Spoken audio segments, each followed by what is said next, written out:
Cinderella, retold by Barbara Carlin, illustrated by James Marshall. Once there was a widower with a kind and beautiful daughter. Life was sweet in their simple cottage until the widower decided to remarry. Not knowing the ways of the world, he married a vain and horrid woman whose 2 daughters were as vain and horrid as she. "What a stupid little house," they said. The widower's daughter was made to work like a servant in her own house. She was soon run ragged, washing, ironing, scrubbing, dusting, and cooking heaps of food. The poor girl no longer had a bed of her own and had to sleep among the ashes and cinders, and from that time on, they called her Cinderella. Now it happened that the king of the land had a handsome son. The king's greatest desire was to see his son married. He decided to give a ball and invite all the fair maidens of the realm.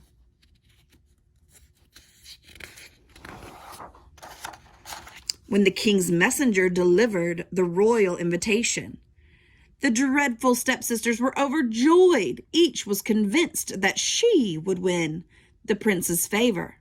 On the day of the ball, Cinderella was exhausted from trying to make her stepsisters look beautiful.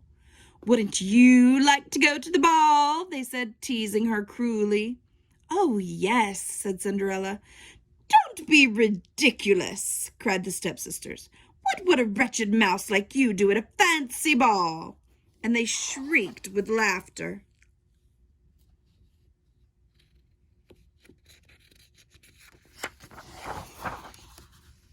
Thinking themselves beautiful beyond words, the stepsisters left for the ball. "Don't be a lazy bones while we're away," they said to Cinderella, "and think about all the fun we'll be having." After her stepsisters had gone, Cinderella went about her chores. As she worked, she wept bitterly. "You look so miserable, child," said a kind voice. "Who are you?" said Cinderella. "I," replied the plump little woman, "am your fairy godmother. Please tell me why you are crying." "I want so much to go to the ball," said Cinderella. "That should not be too difficult to arrange," said the fairy godmother. But you must do as I say. First fetch me a nice big pumpkin from the garden." Cinderella brought the biggest pumpkin she could find. "Now," said the fairy godmother, "I will require 6 white mice and a fine fat rat." Cinderella brought them live from the trap. "And finally," said the fairy godmother, "I must have 2 lizards. You might look behind the watering pail." Cinderella did as she was told.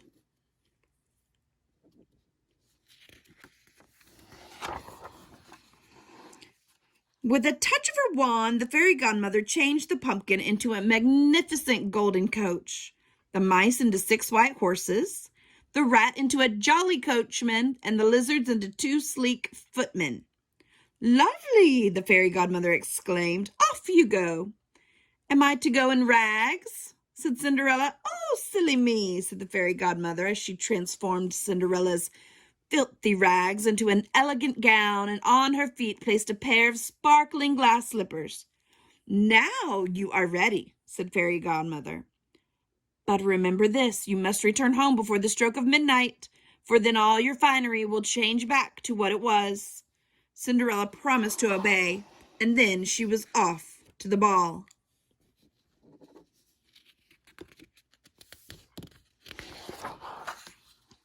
At the palace, the prince learned that an enchanting maiden had arrived, and he greeted her himself. The other guests were puzzled. Who was this beautiful stranger?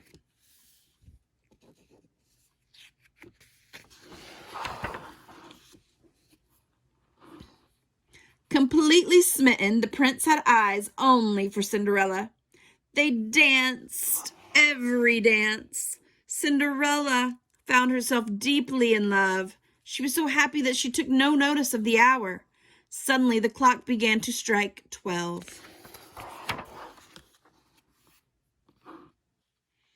Remembering the warning, Cinderella ran from the prince's arms, out of the ballroom and down the steps of the palace. In her haste, she lost one of the glass slippers.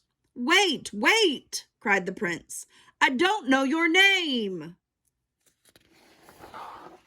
Cinderella's golden coach sped away from the palace. But at the stroke of 12, the fairy godmother's warning came true. The coach was changed back into a pumpkin, the horses back into mice, the coachman back into a rat, and the footman back into lizards. Cinderella was once again dressed in rags. Discovering the tiny glass slipper, the prince vowed to find and marry the beautiful stranger.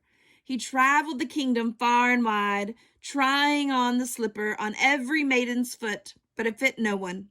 Finally, he arrived at Cinderella's house. "Me first!" cried the elder stepsister, extending her long, skinny foot. But she could manage to get only her toes into the slipper. "My turn!" cried the younger stepsister, thrusting her pudgy foot at the prince.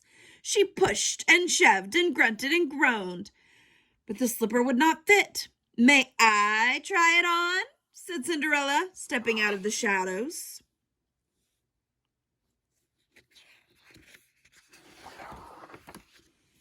The glass slipper fit perfectly on Cinderella's tiny foot. "I have found my princess," cried the prince. "We shall wed tomorrow." On that festive day, the kingdom rejoiced. Generous and forgiving, Cinderella moved her family into the palace and found a lord of the court for each of her stepsisters to marry. Cinderella's fairy godmother moved in too, just to make sure everyone lived happily ever after. Cinderella, retold by Barbara Carlin, illustrated by James Marshall.